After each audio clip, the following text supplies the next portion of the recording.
ये कहानी एक ऐसी लड़की की है जो कृष्ण भगवान की अन्य भक्त थी। बचपन से ही उसकी आत्मा में कृष्ण का भजन बसा हुआ था। दिन रात ठाकुर जी के नाम का स्मरण, उनकी सेवा में ही उसका जीवन गुजरता। उसकी भक्ति में इतनी शुद्धता और गहराई थी कि भगवान की कृपा से उसका विवाह भी श्रीधाम वृंदावन के एक अच्छे घर में हो गया। ये उसके लिए जैसे किसी सपने का सच होना था।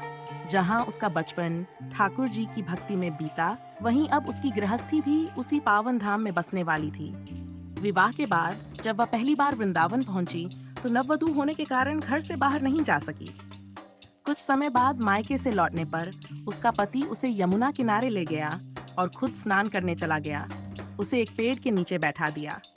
वह घूंघट में बैठी थी, अपने मन में कृष्ण भगवान के प्रति अपने प्रेम और भक्ति का विचार कर रही थी। मन में विचार आया, मैं तो बचपन से ठाकुर जी की भक्त रही, पर क्या मैंने कभी उनके साथ कोई रिश्ता बनाया? और फिर मन ही मन उसने कृष्ण को अपने देवर के रूप में मान लिया, क्योंकि उसकी दृष्टि में ठाकुर जी उम्र में उसके पति से छोटे थे। वह इस नए संबंध से प्रसन्न हुई और हंसते हुए सोचने लगी, अब तो ठाकुर जी मुझे भाभी भाभी कहकर पुकारेंगे। उसी समय एक 10-15 साल का बालक आकर उसे भाभी कहने लगा। ये सुनकर वह चौंक गई, क्योंकि वह वृंदावन में नई थी और किसी ने उसे इस नाम से नहीं पुकारा था। घूंघट में होने के कारण उसने बालक को देखा नहीं, लेकिन बालक बार बार भाभी कहकर पुकारता रहा। फिर वह बालक जबरदस्ती घूंघट उठाकर उसका चेहरा देख भाग गया। जब उसका पति लौटा, तो उसने सारी घटना सुनाई। पति ने उसे ढांढस बंधाया और कहा कि यदि वह बालक फिर कभी मिले तो उसे बताए, और वह उसे सबक सिखाएगा। कुछ दिन बाद सास ने कहा कि बहू को बांके बिहारी जी के दर्शन कराकर लाओ। दोनों पति पत्नी मंदिर गए और भीड़ के कारण पति ने उसे सत्रियों के साथ आगे जाकर दर्शन करने को कहा।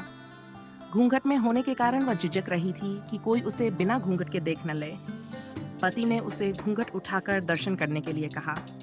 जब उसने घूंघट उठाया और ठाकुर जी की मूर्ति की ओर देखा, तो वह हैरान रह गई।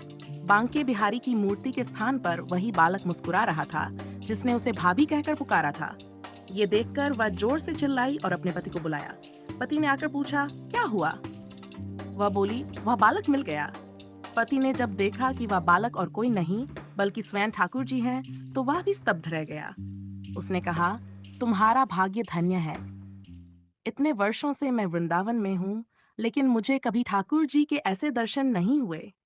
पर तुम्हारे सच्चे प्रेम और भाव से ठाकुर जी ने तुम्हें अपने साक्षात दर्शन दिए। ये कहानी ये सिखाती है कि भगवान अपने भक्तों के सच्चे भाव और समर्पण के आधार पर उनसे सीधे संपर्क करते हैं। भक्ति में भाव की शुद्धता सबसे महत्वपूर्ण होती है, और जब भक्त का प्रेम निश्चल होता है, तो भगवान स्वयं उसे स्वीकार करते हैं।